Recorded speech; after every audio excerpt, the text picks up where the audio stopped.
Welcome to the Critical Breakdown. This is Brian Chaos Fox, and we are going to be doing a kind of a Zerg breakdown of my friend Mr. Stark's play. Mr. Stark is a bronze to silver 1v1 player, and he's just recently switched to Zerg. So I have a couple replays that he sent me, and we're going to go through the replays. And we're going to break down his gameplay, and we're going to isolate a couple of key areas where he can improve. The big thing is, obviously, we're not looking to make Mr. Stark a diamond player or a masters player. We just want to see if we can clean up his play a little bit and give him some points of value. Anyways, so I had the first replay loaded up. So we'll take a look at it. Now, we're just going to run through the replay just at 2x speed here. It's actually not a very long game. And we'll just kind of see the overview of what happens here. Now, I don't believe he actually loses this game, so let's find out. Like I said, he just switched to Zerg about a week ago. Here, let's put it at 8x here. So right away you can see that if you're even like a gold level Zerg player, there's some issues with his play, just with his build order. And his opponent isn't obviously of that high quality either.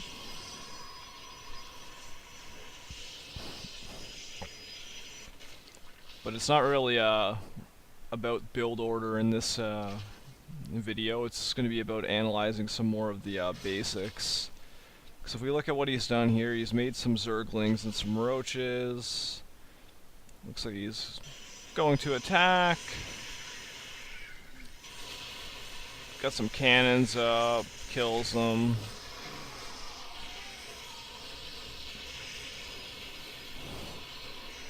Nothing too special. Appears this Protoss is just really trying to turtle hard on two bases.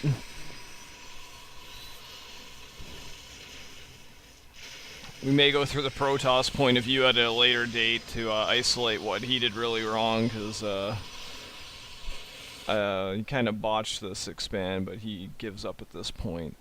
But anyway, so there's a quick overview. So Mr. Stark went with a predominantly roach with a little bit of lings mixed in early on.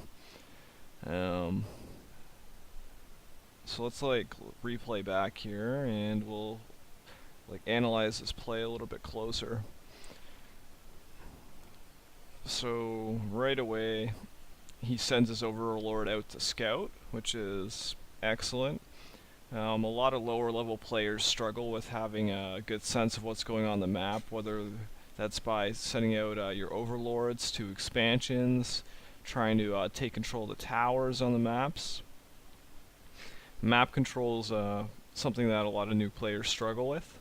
They like to sit on one base, build up a big army, and then when they feel it's of the adequate size, go and move and try to get the kill. So if we pause right now, we can already see one issue.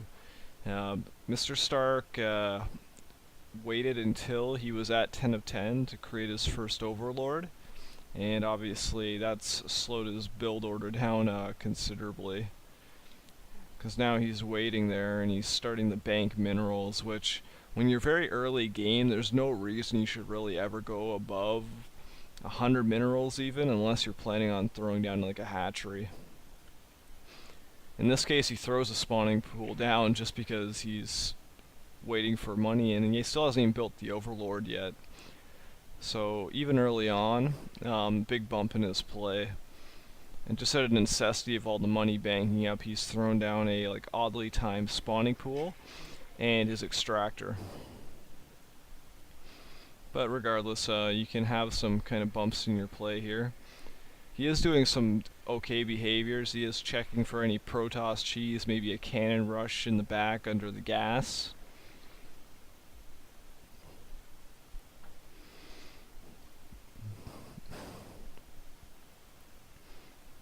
eventually that Overlord will pop and he'll be able to build again.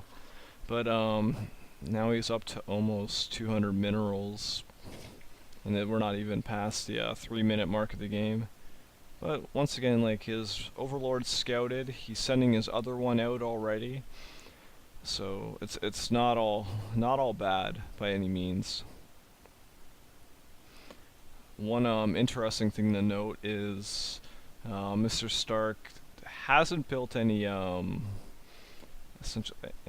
control groups for any of his buildings or overlords, and I think this is going to be one of his major issues we're going to see, is because he doesn't have any control groups, he won't be able to macro very well, and he's going to use a lot of APM just for very basic tasks.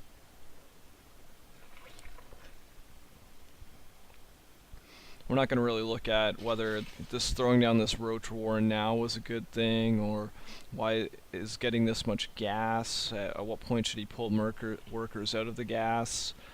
These are kind of more advanced subjects for a more refined player, but we just want to look at the basics here. You can see we're running into another issue already. So he made some Zerglings, and he's got 2 workers on the way. And at this point he really should be throwing down an Overlord, because he's going to max out pretty soon.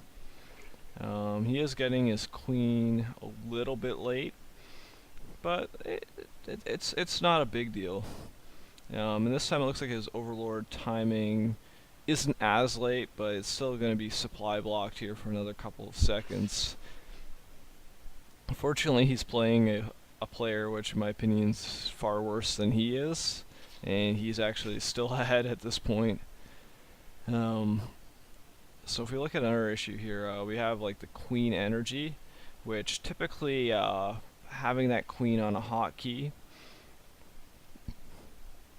whether it's control 2 or 3, and then have all your hatcheries on 4 is pretty common setup I've seen. I've seen some people have a hatchery on each, 4, 5, 6, 7. Just to really ensure your vomit timing is right on the money. Because the second you see a Queen like this, where after the vomit there was still 9 energy sitting, that means he was a little bit late. He is getting an Overlord right now, so he's not going to get supply blocked for the 3rd time, but if we look at the minerals, we can see that he's up to 300 minerals and 400 gas. Which, even as a new player, you don't have to have your build so refined that you go, I need this much gas for this point. But really, what you should be focusing on is spending the gas that you have. So whether that means, okay, I have this much gas right now, I might as well go lair. Or maybe I should get Zergling speed started, the metabolic boost, and see what we can go from there. Because banking gas and extra minerals, there's no point in having a trust fund. It's not going to get the kids through college here. It's only a game of StarCraft. And unfortunately, Mr. Stark supply blocks himself again. So one of the key points, obviously, we're going to give to him is to really watch your Overlord timing. Now that's easier said than done. What I typically say for like a newer player is build the Overlord earlier. Like, who cares if it's like 5 or 6, even like maybe 8 supply earlier than you need it. It's far less detrimental to your build to have an extra supply than to be supply blocked every couple minutes because you forget an Overlord timing. So whether that means, oh, I'm sitting on an extra $100, throw down an Overlord, or otherwise you get in a position like this where you start building them 2 at a time, which really slows you down. We're going to take a look at a few things at roughly, I'd say, the 10-minute mark, so we can get like a baseline on how this build is. The other thing is, especially playing as Zerg, you want to be building drones constantly. Unless you're doing some all-in builds, I don't really recommend for new players to focus on all-ins. All-ins are great when you have a good sense of the game mechanics, and you can throw them in or you can execute them really well. quite often new players do an all-in. Well, they call it an all-in, but really it's just miss macro, and it's really just a poorly executed all-in. An all-in, usually you cut workers at a finite point and you generate a ton of extra attacking units, and that press has got to do severe damage or else it's game over. But if we look at the drone saturation, and we're gonna pause this at about the 10-minute mark, and we're just gonna see where we're at roughly.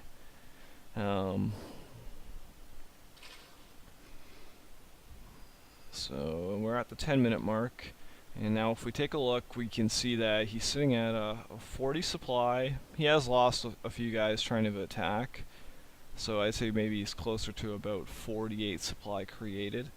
His drone count is sitting at, what's that, 13 drones. So we're gonna jot a few key points down, and I recommend that you do this for yourself if you're reviewing your own replays, just so you can really understand how cleanly you're executing your basic mechanics. So 13 workers at the 10-minute mark. We're going to call it roughly 48 supply.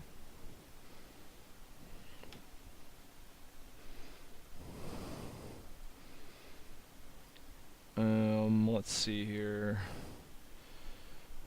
I got 9 roaches here. I guess I could just go to the units tab. Yeah, there we go. 12 roaches, 1 queen, 8 overlords. And let's go to the units lost tab here. He's lost 12 units. 12 units lost, okay. So roughly he's created approximately 24 units between lings and roaches, mostly on the roaches side of things. And if you look at minerals in the bank, he's got 515 minerals and 500 gas. So we're gonna exit the game here, and I'm just gonna open up a basic game so we can just look at some good habits. And I'm not saying by any means that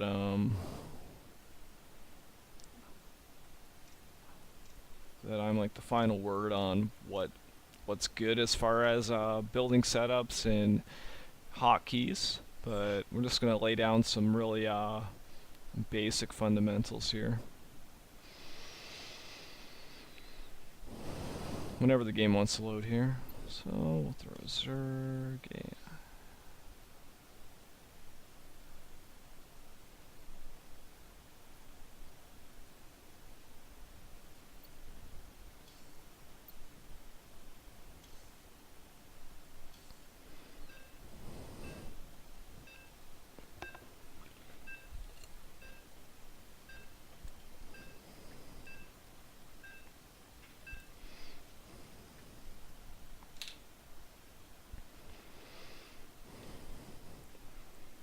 So what I'm going to do for this game once it loads up, I'm just going to focus on playing to the 10-minute mark. I'm not going to try to change builds or anything too drastic. I'm just going to focus on a few key things. Essentially, I'm not going to change the build. I'm not going to go take an early hatchery. I'm just going to do my best to keep my overlords used. Essentially, keep my supply down. Keep my queen's energy low, and essentially spend my money. So right here at 9 of 10, right on the opening, don't build that 10th drone, get that overlord set up. As you can also see, I've keyed the hatchery as 4, so whenever I go to build some drones, it's 4 SD. Or if I'm building an overlord, it's 4 SV.